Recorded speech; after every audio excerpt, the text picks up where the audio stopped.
Just before we go into the declarations of interest, Andrew, do you have any apologies submitted? Yes, Convener. I've got apologies from Councillor Burrows. Thank you very much. Do we have any other apologies that we need to be made aware of? No, okay, thank you very much. As you'll be aware, today's items relate to scrutiny, and just before we go into those, does any of our members have any declarations of interest? Convener. Councillor Morgan. Could I declare an interest, Megan, in item 3?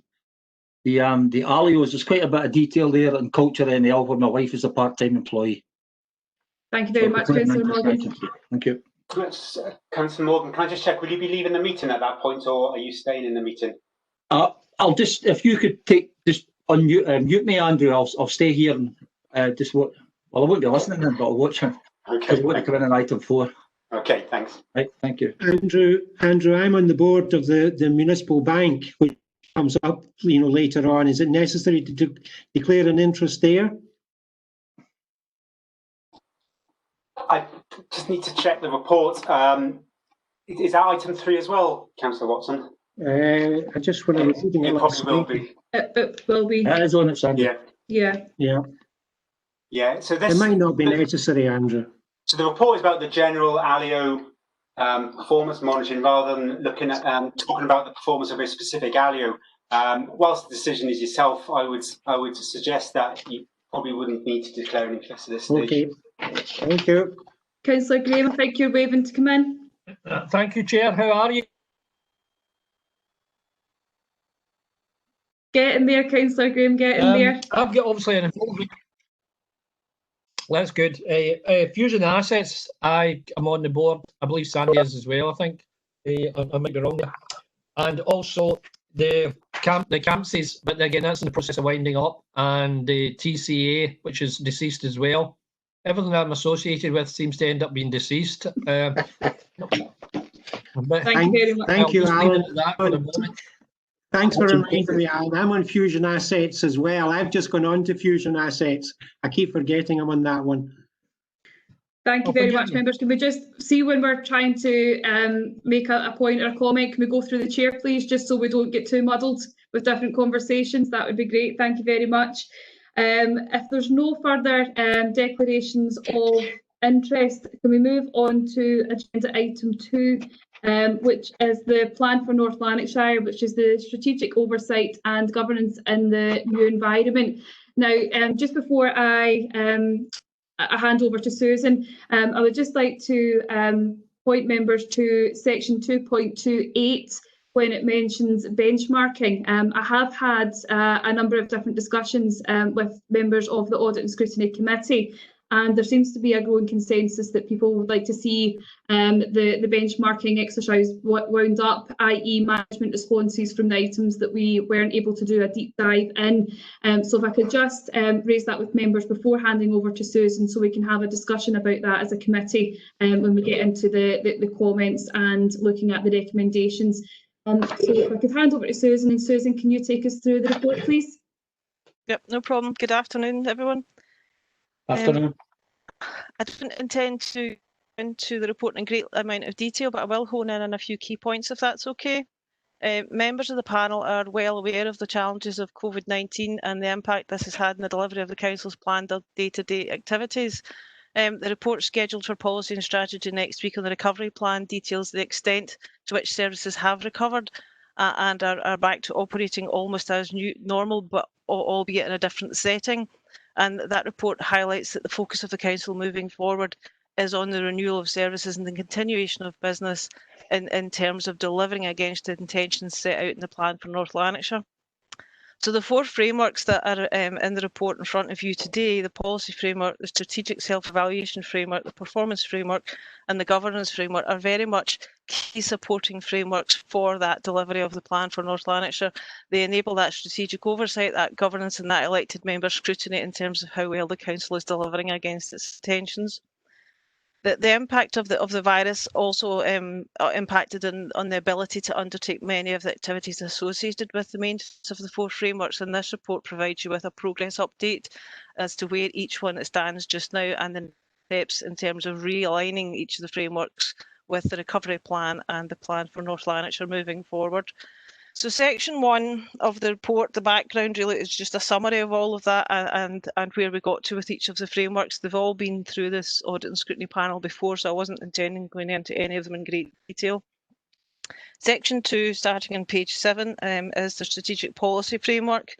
This has 31 high-level strategies, policies and plans that have been in a regular programme for review or development.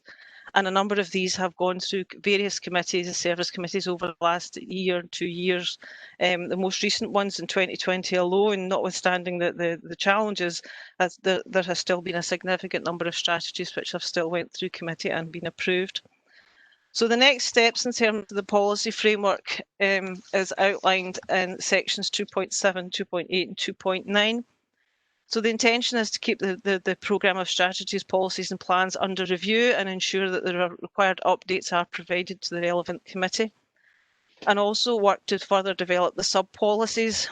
But more importantly, moving forward, the policy framework needs to reflect the current working environment. It needs to make sure that the implementation of decisions about one policy doesn't have a negative impact on another policy or a negative impact on another segment of North Lanarkshire's population. So the 2.9 mentions a further review of the guidance accompanying the strategic policy framework to make sure those alignment of policies they talk to each other and they consider the local government environment.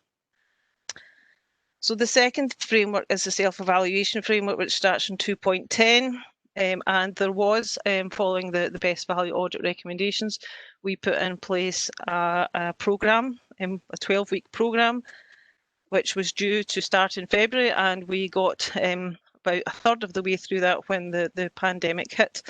And section 2.14 outlines the 12-week process, scheduled to take place from February to May 2020. And we got to part 2, where we had gathered all the evidence and we're starting to review that and assess that with each of the service representatives at the time the country moved into lockdown.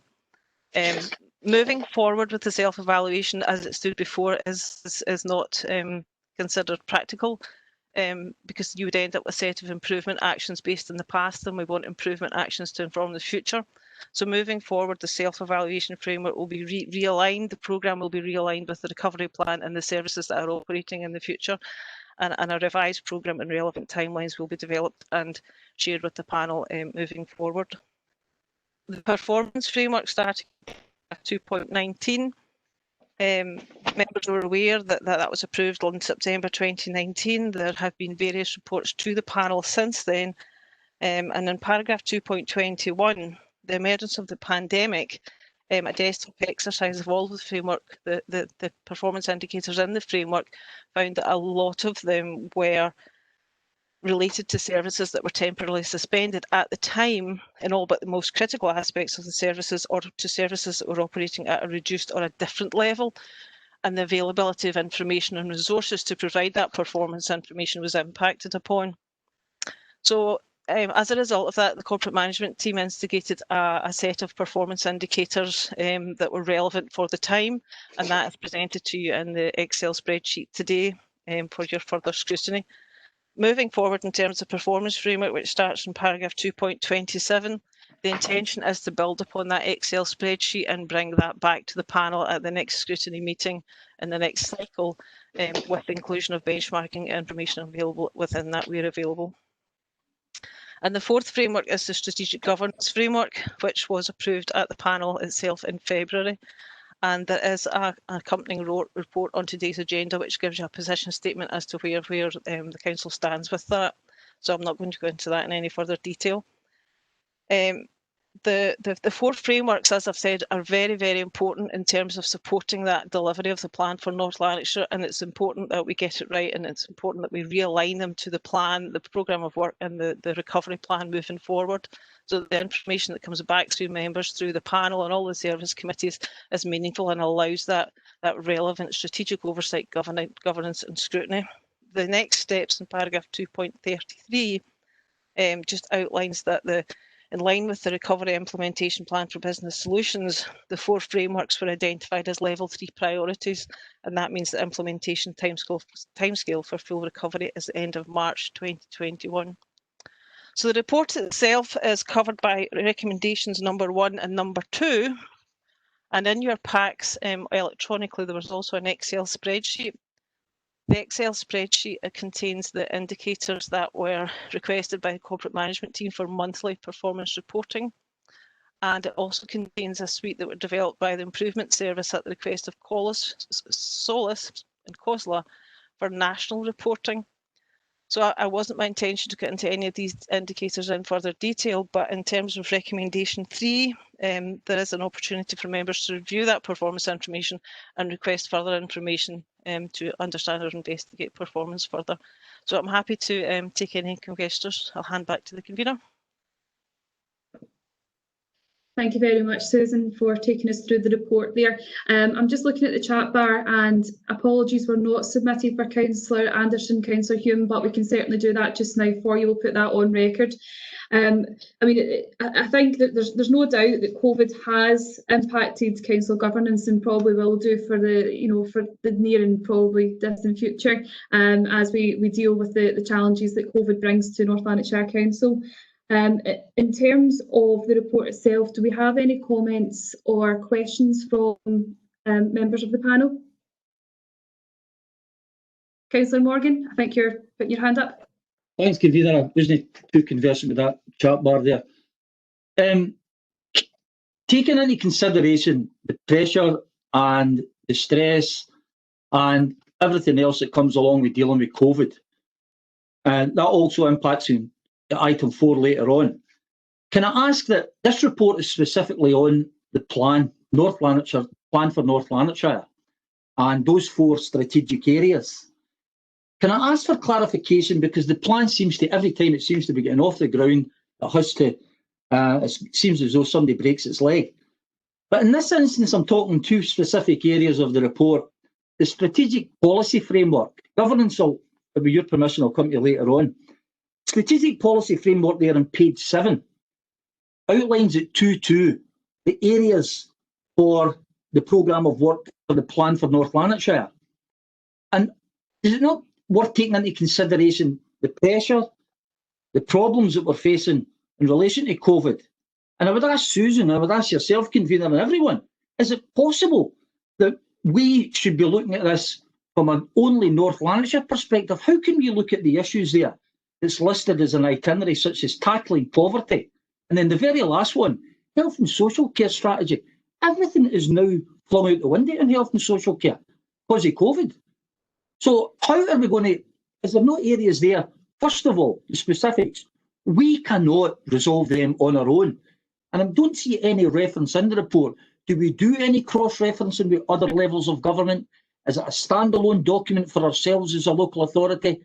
We can't address them as North Lanarkshire Council on our own unless we've got Scottish Government and UK Government input. And the very last point relates to the last one. We're going forward in issues that are going to be, they're going to rewrite the book in these. Certainly health and social care. COVID is going to rewrite the book in that. So we're going forward on work that may well be superseded by information that comes from government externally. And if they're going to have an input like that, what input are they having on the positive intents that we've got that's outlined in the report in relation to policy and how we are putting the plan together? Thank you very much, Councillor Morgan. I think you're right.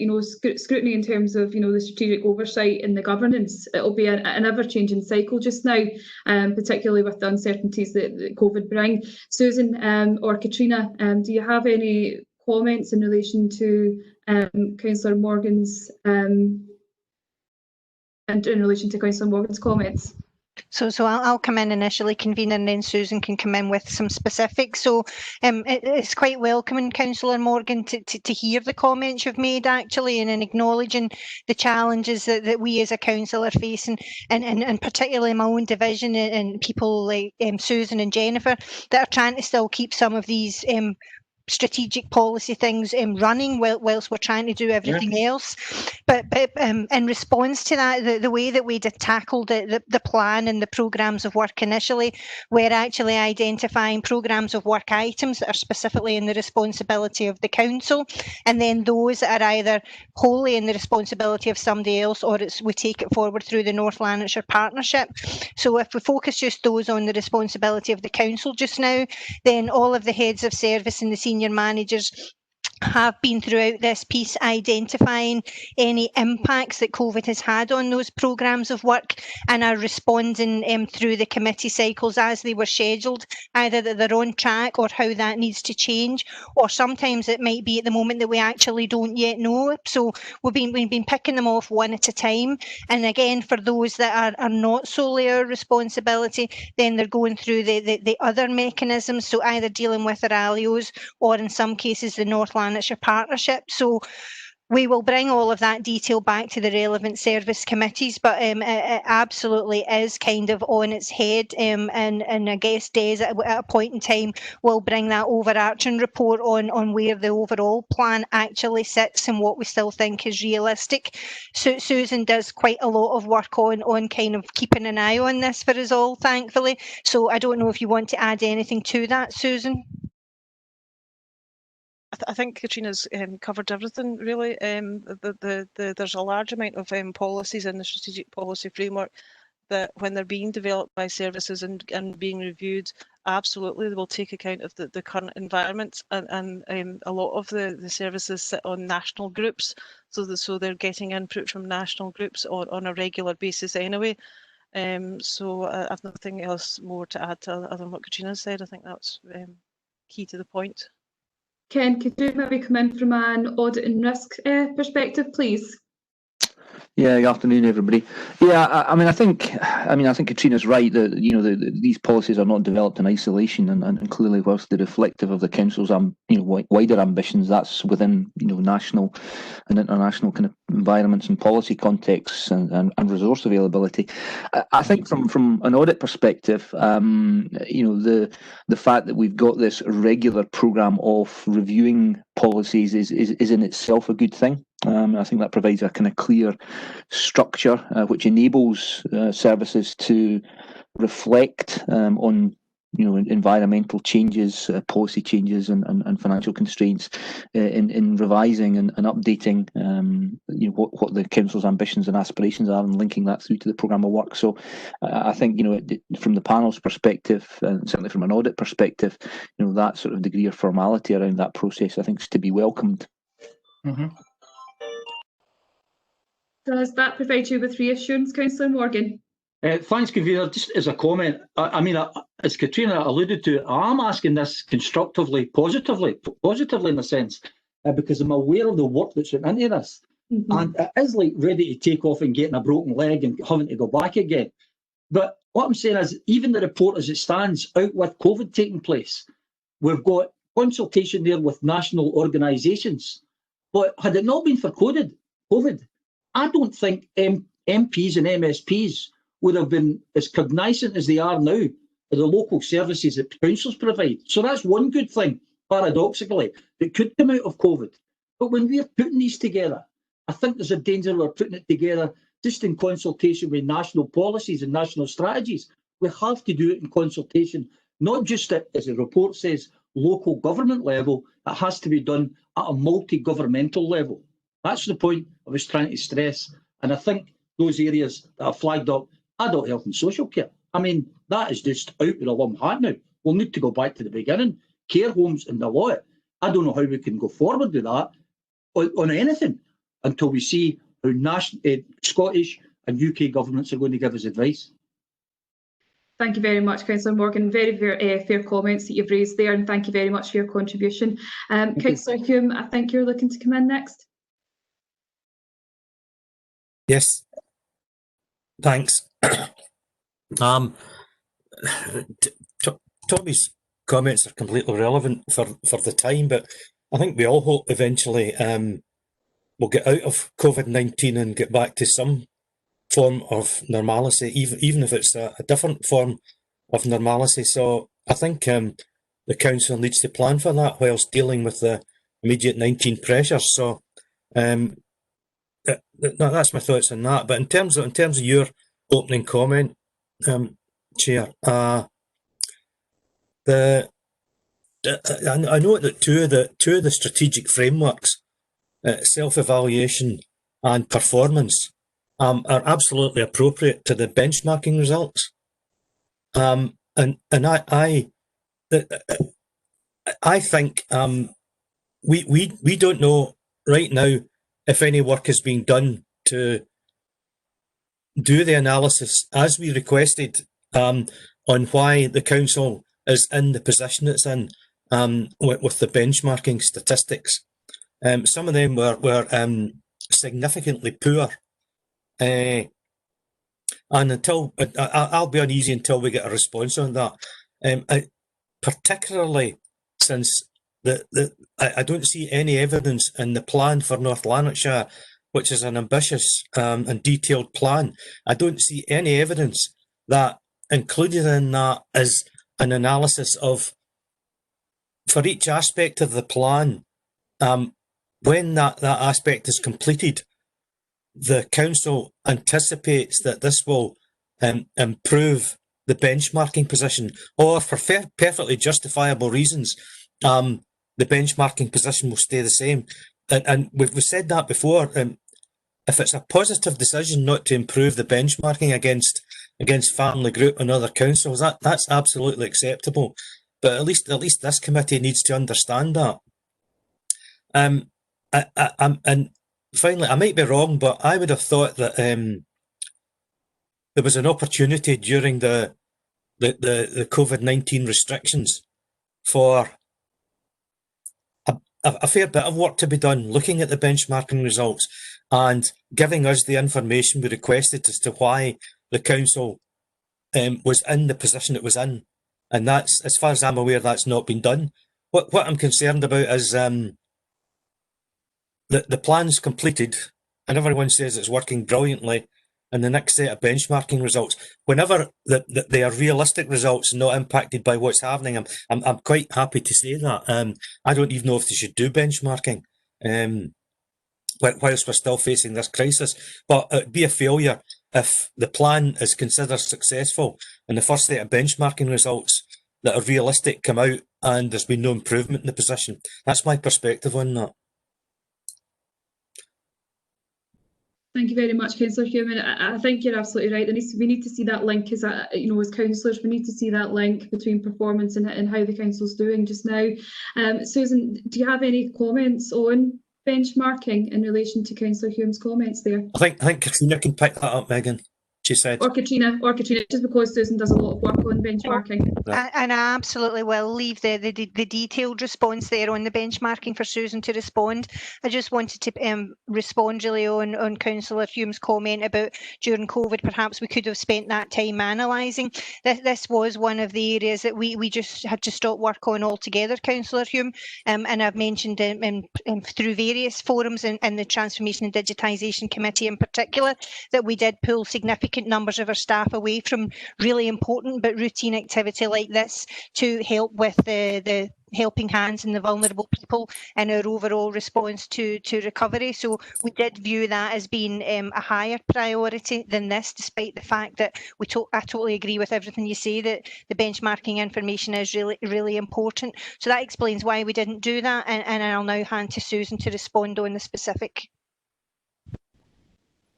What I can advise on the analysis in terms of the comment regarding that is that following the work that Katrina talked about, there has actually been work done on the analysis, because the last set of benchmarking results that the members got was September 2019.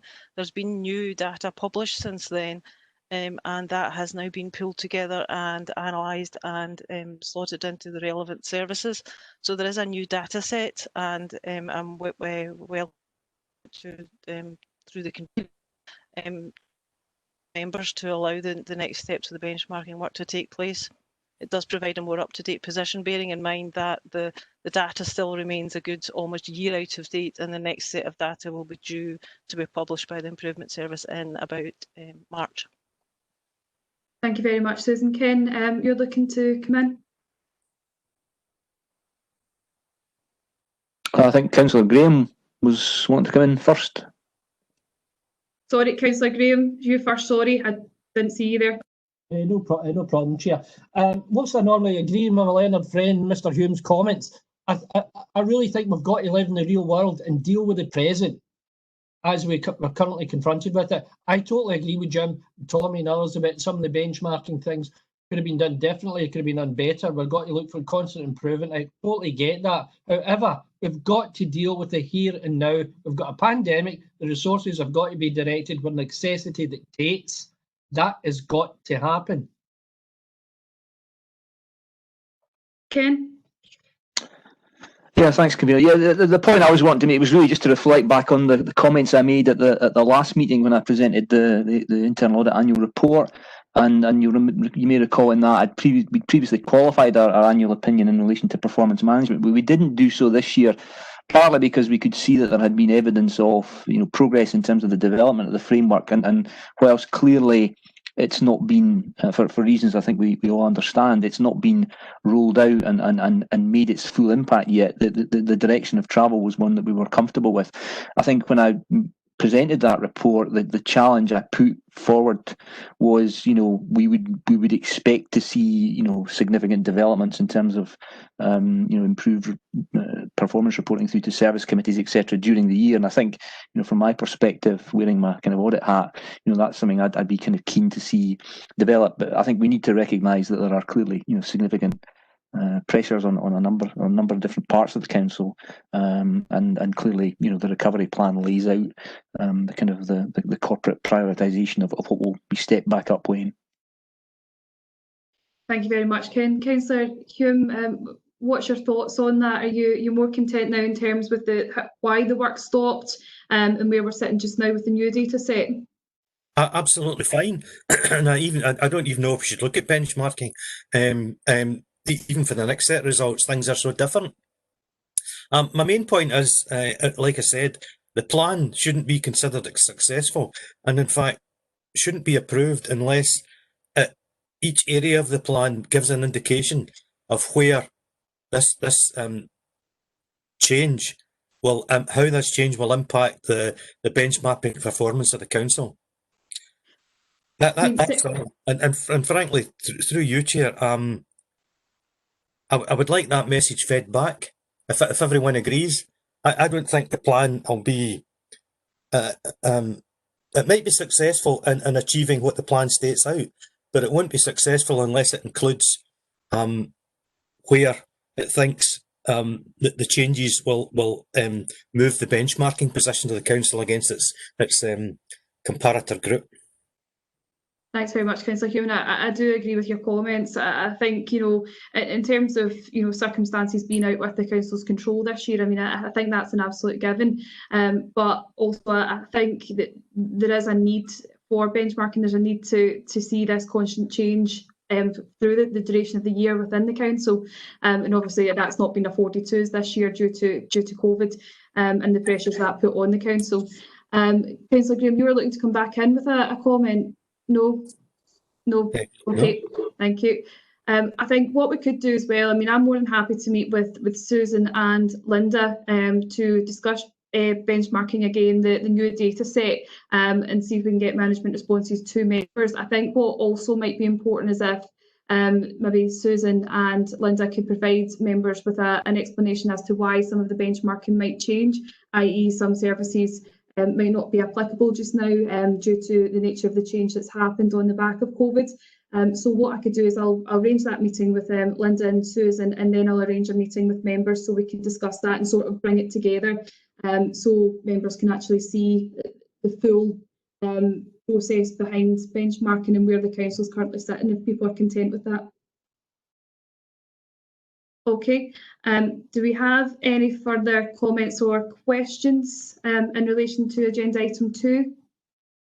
No. Okay, if I could refer members to the recommendations on page 5. So it's to note the contents of the report, note the progress made and the next steps for each of the 4 frameworks, and review the performance presented in the accompanying Excel spreadsheet. Are we agreed? Thank you very much. Next on the agenda, we have, just whilst I get my papers together, agenda item 3, which is the summary of the ALIO landscape and oversight arrangements. And Jennifer, I believe you're taking us through this paper. I'm on mute now, aren't I?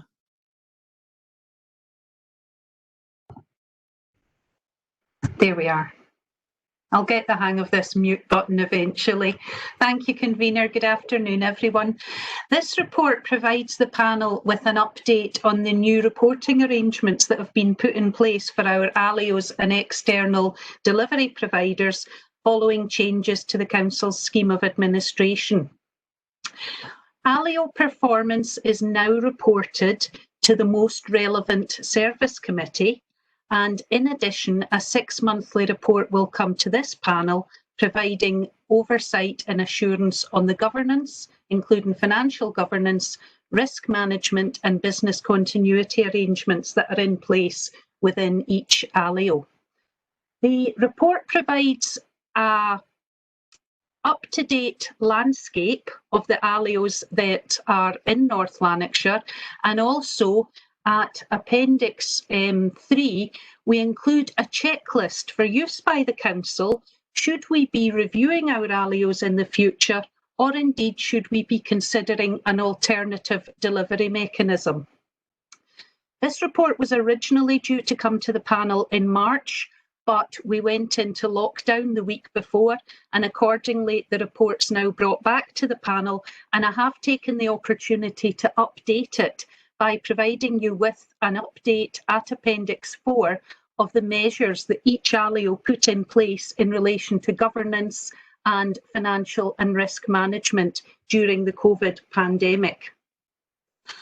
Although our ALIOs are all separate entities in their own right, the Council does have a responsibility under our following the public pound obligations to ensure that we are achieving best value, that services are being delivered in accordance with our expectations and requirements, and that governance and financial management arrangements within the ALIOs are sufficiently robust.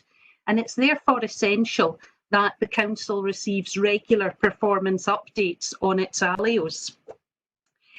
In line with the strategic performance framework, which Susan has just described and which was brought to this panel in November last year, operational performance in our ALIOs is now reported 6-monthly to the service committees, and in addition, this panel will now receive a composite 6-monthly report from Business Solutions, providing assurance in relation to ALIO's governance, financial management, and also their compliance with the financial monitoring arrangements that the Council has in place. Moving on to paragraph 2.1 of the report and the additional Appendix 1, this gives you an illustration of our current ALIO landscape, and the Council has a controlling interest in 9 separate entities. We're also a 33% shareholder in Mere Scotland LLP and Amy Public Services LLP. As Councillor Graham said just before the meeting started, we are in the process of winding up 3 ALIOs based on previous Council decisions, and I can advise you that as of yesterday, TCA was removed from Companies House Register, so that dissolution has now gone through and is finally concluded. Where we have an ALIO delivering services on our behalf, there's a service level agreement or contracts works agreement in place, and this stipulates very clearly the services that we expect the ALIO to deliver, the performance measures that we have in place, the funding that we may give to the ALIO by way of a management agreement, and the financial monitoring and governance arrangements that we expect the ALIO to comply with. Also, every service appoints a client officer or a contract monitoring officer to liaise very closely with the ALIO and to ensure that the Council's expectations are being met. Paragraph 2.3 confirms that the ALIO review programme is now concluded, with the final review report on the municipal bank going to committee in March of this year, just before lockdown. Audit Scotland pay very close attention to where local authorities are using arm's length bodies to deliver services on their behalf, and they have previously identified our performance monitoring and our review arrangements as demonstrating good practice. So to build on that, when the Scheme of Administration removed the former Alios Committee, we were anxious to build on the strengths and to continue to move forward. So to this end, you'll see in Appendix 1 that every ALIO is now aligned with one of the service committees, and heads of service take a 6-monthly report to that service committee describing the ALIO's performance over the previous 6-month period. There is also a financial management assurance provided by the Head of Financial Solutions in her capacity as the Council's Section 95 officer.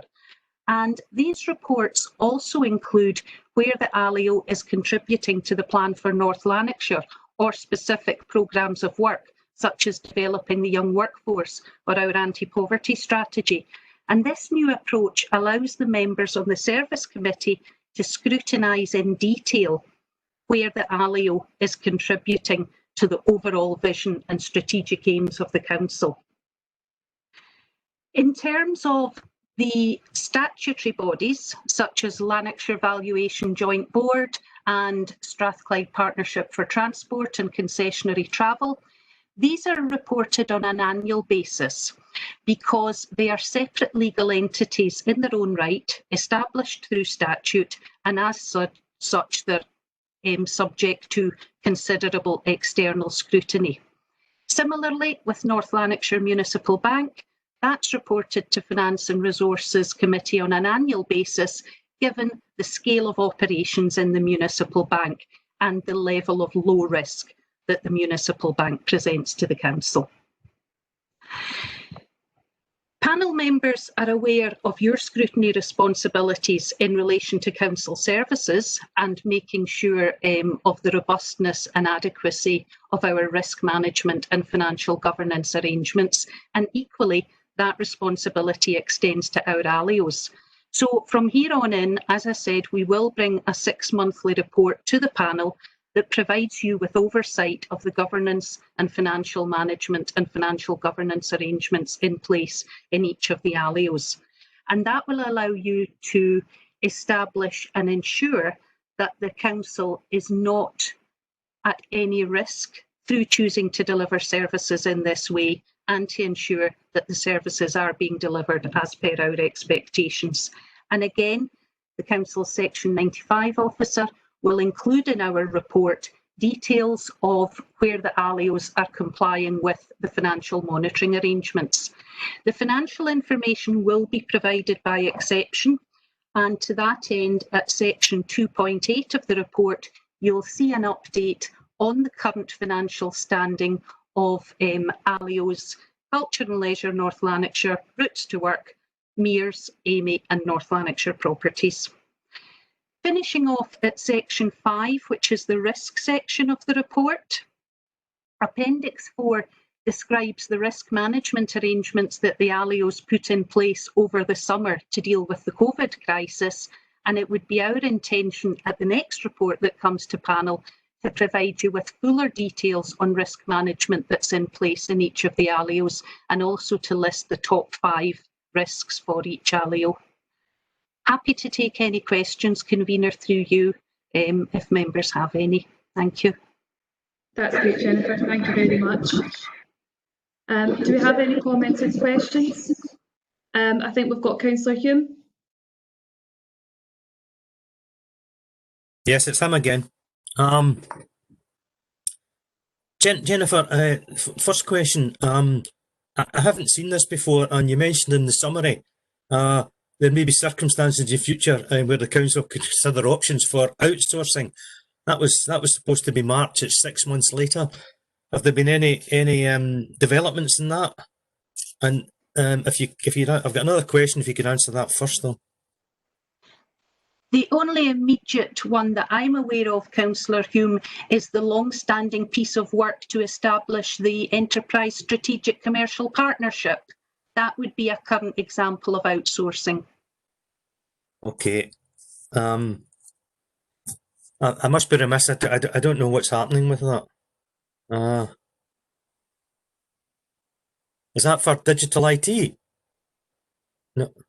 No, this is the council seeking to explore with the market the potential to put some of our corporate property repairs and maintenance services into a partnership arrangement. All right. Okay. Yeah, I think I know what you're talking about now. Okay. Thanks. Chair, another question, if you don't mind. And on page 22, it mentions amounts of money that were given to Amy and Mears. I just wonder if that was contractually arranged or part of our responsibility as 33% shareholders in that. Yes, that was discussed with Financial Solutions, and what I will do through yourself, Chair, is bring back further details for the members on that, because as I say, that information was provided by Head of Financial Solutions. I think also, Ken, did you wave on that point? Yeah, I can probably just fill in a little bit of the detail and just provide the panel some background on that, because I was closely involved in developing the arrangements around that. As part of the kind of national framework rolled out by both the UK and Scottish governments, there was an aspiration that public sector bodies tried to support and sustain companies through what was expected to be, at that point, obviously a relatively short period of disruption. The council was quite robust in the way it developed that. We put in place a process that involved significant pre-screening to determine and consider where financial support was appropriate and where that was appropriate to make sure that was given in the right manner to fulfil the council's best value obligations. So that included, making sure that we were clear about why we were proposing financial support, what we were expecting from that financial support in terms of the commitments legal commitments from the companies involved, and also, in terms of making sure that the legal and financial implications were clear. So there was certainly robust processes put in place, but what the council did there was very closely aligned with what was happening nationally. Okay. Thanks, Ken. Councillor Hume. Could I just elaborate on that slightly? Were those monies taken into account in the pot, Ken, if not specifically for government support for council and the money that COVID-19 cost the council? The expenditure under that heading has clearly been identified by the Section 95 officer. Have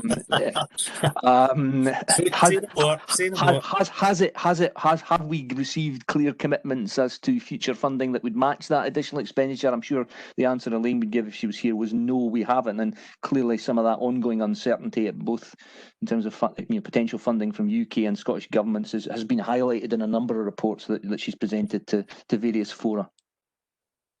That's fine, thanks. Thanks, Ken. Thanks, Councillor Hume. Do we have any further comments or questions? I see there from the chat bar that Councillor Graham, Jennifer, excellent summary of key points. So that's a welcome comment, I'm sure. Do we have any further questions from members? No, okay. If I could refer to the recommendations on page 17, the Audit and Scrutiny panel is requested to note that 6-monthly ALIO performance reports, including details of services provided in support of individual programmes of work, are submitted to the relevant service committees by heads of service in conjunction with Financial Solutions. Agree that assurance in relation to ALIO's governance, stewardship and risk management arrangements will be provided through the submission of a 6-monthly composite report to this panel. Note the service externalisation checklist provided to inform consideration of service delivery models, and note the coronavirus response arrangements as stood up within individual arm's-length organisations, and agree that future reports will confirm where service delivery has been resumed and identify any revisions to governance and or risk management arrangements as a result of the pandemic and recovery planning. Are we in agreement with those recommendations? Agreed. Thank you. And if we could move to the last item on our agenda today, which is agenda item 4, which is the programme of work and the strategic governance framework and draft annual governance statement. And Alison, I believe you're taking us through this report. Yes, thank you, convener. Good afternoon, everyone. This report covers 2 areas. We're recommending that panel notes the draft annual governance statement and approves the next steps for the strategic governance framework. So firstly, the draft statement. This is prepared annually to comply with the Local Authority Accounts Scotland regulations. The statement is included in our annual accounts, which I believe will be reported to a future meeting of the panel, October, I believe. The draft statement is attached to Appendix 1. It covers the year to the end of March 2020, so it doesn't cover the period since the COVID restrictions began, and this will be reported in the next annual review.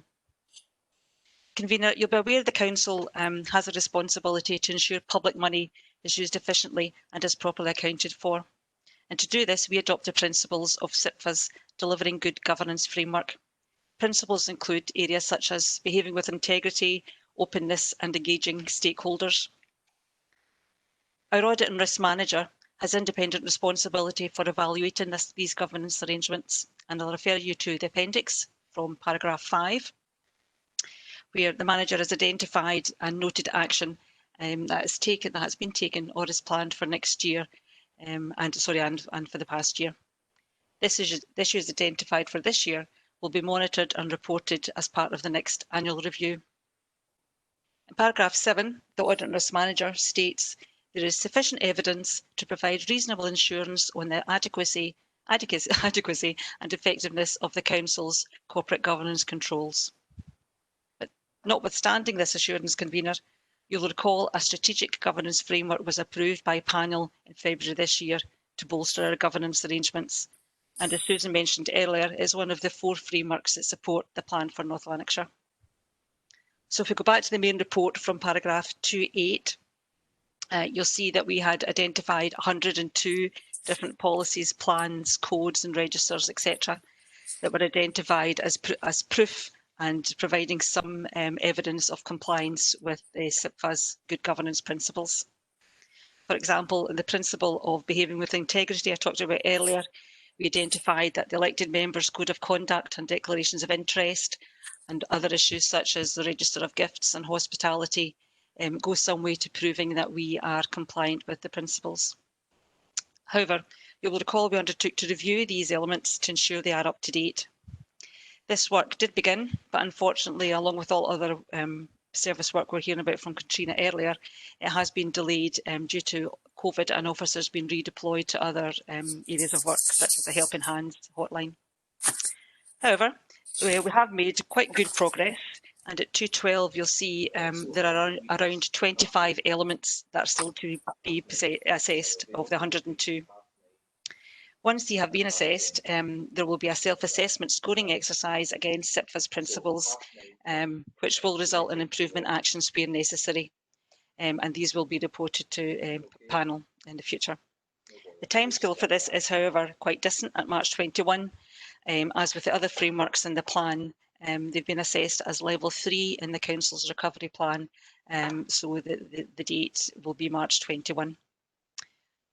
Progress thereafter will obviously be reported to panel 2. So convener, that's all I have to say, other than that we're recommending that panel notes the draft governance statement and approves the next steps in the framework. Thank you. Thank you very much, Alison, for your presentation of the report. Colleagues, do we have any comments or questions in relation to the report? Councillor Morgan? Can you hear? Yeah, thank you. Convener, the points I want to ask are asked with constructive positivity, to use that word that was mentioned earlier on. I noticed that in page 34 of 44, the Strategic Governance Framework, it encourages local authorities to, I suppose you could say, you can go your own way, as it says in the song, do your own thing. Do we put that to our external auditors to get approval of that? Because I know that establishments are notorious for getting that sort of approval or that indication or that encouragement to go that way, and then a subsequent report from the powers on high, and I'm not getting at Carol or anybody that's sitting here, come back and say, okay, you went your own way, but you haven't done a bit of this, and centralised forces come in again and say, no, but you should have included this. So are we going forward on criteria, every one of which mentioned there, codes, registers, procedures, has to be applauded, but do we have the approval prior to us going ahead? Or is it just a sort of annual, yeah, you did well on what you identified, you should have identified this? That would be the first point. I mean, your approval convener, I don't want to play this broken record. Unfortunately, I could hear some of item 3 there, and that performance management issue. Don't want to be negative about this, but if I look at the government statement, as it stands just now in the appendix, last year there was qualified opinion because of performance management. That's for 2018-19. It would seem that by definition, 2019 and 20 is probably going to have to be qualified for that as well. But we were almost towards the end of the year. I know there's those items outlined. So in effect, is there a danger here? And I'm no, once again, no hyperbole, but exaggerate the point to make the point. There's a danger here that this could be an issue that could qualify, albeit in an area where we've got total understanding, it could qualify our governance for 4 years. Or will that be wiped out next year? And I know the auditors are sitting there listening to that, and probably I've given them a heads up that I shouldn't, but for my own peace of mind, and we're scrutineers scrutinising the scrutineers. If those points could be given some clarification, I'd appreciate it. Thank you very much, Councillor Morgan. I'm going to bring in Ken first from an internal audit perspective, if that's okay. Ken? Yeah, thanks, convener. Yeah, I mean, certainly to give Councillor Morgan some assurance that the work we do around corporate governance, which we report on fairly frequently to the panel. In fact, we reported, did a report which was concluded in March, which would have been reported to the August meeting of the panel.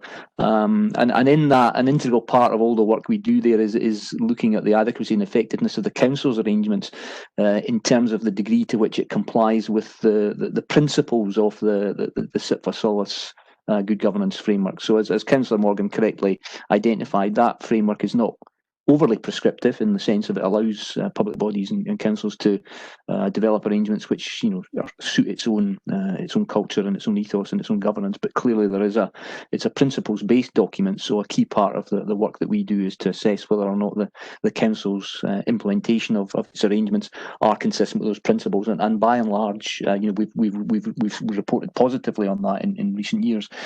Just going back to the point he's made about performance management, I don't think I want to add too much more than I added previously, which was almost a repeat of the commentary I gave back in the August meeting.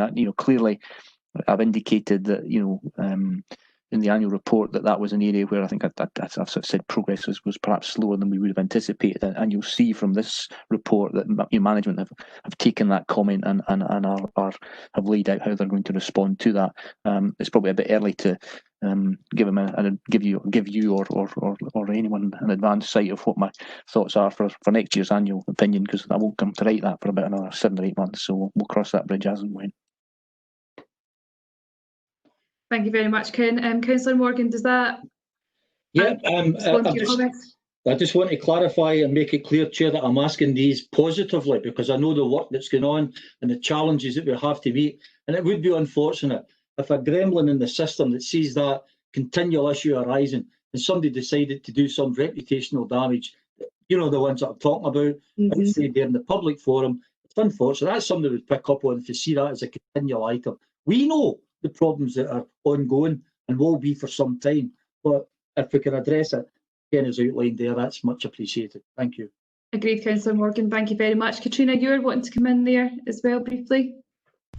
Yes, thank you, convener. It was really just to pick up on the first point, and convener, you may wish to bring external audit in as well, I guess, about their view on our approach, and probably just to give some comfort that governance was considered within the sort of strategic direction and vision part of the best value assurance audit that was undertaken last year. And again, the timing of it highlighted, that our approach in the development of those four frameworks that support the plan was early days. days, but good commentary provided by Audit on that. And again, last year when we were starting to consider what should be included in our approach to looking at governance, then there was some touch points with the external audit to make sure we were on the right lines. But again, you may wish to bring external audit in on that. Thank you very much, Katrina. And Carol, can you provide members with some comfort in relation to the frameworks? I can. What I would say is it's not approval. We're not in the position to approve things before they're implemented. But there is ongoing engagement. When I bring the annual audit report this year, you'll know even from previous years, governance is one of the 4 audit dimensions that we comment on, and we have always commented positively for the Council in relation to the arrangements in place. Thanks, Convener, for that comprehensive feedback. Thank you very much, Councillor Morgan. Thank you very much, Carol, for your input there too. Very helpful. Do we have any further comments or questions, colleagues? Are we happy to go to the recommendations? Okay, we'll move to the recommendations, and the recommendations, the Audit and Scrutiny Panel is requested to note the draft annual governance statement and to approve the next steps in developing the strategic governance framework as outlined in paragraphs 2.13 and 2.15. Are we agreed? Agreed. Thank you very much, Chair, everyone. Chair, do you mind if I ask? It's just a general question on the draft nature of that report. Is that because it wasn't able to be completed with the content that expected, or when the completed report is produced, does it go to some external body like the accounts for approval? That's just a general information for me. Certainly, Councillor Hume. I'll bring in Ken or Katrina. Yeah. You're waving, so I don't know if you wanted to come in there.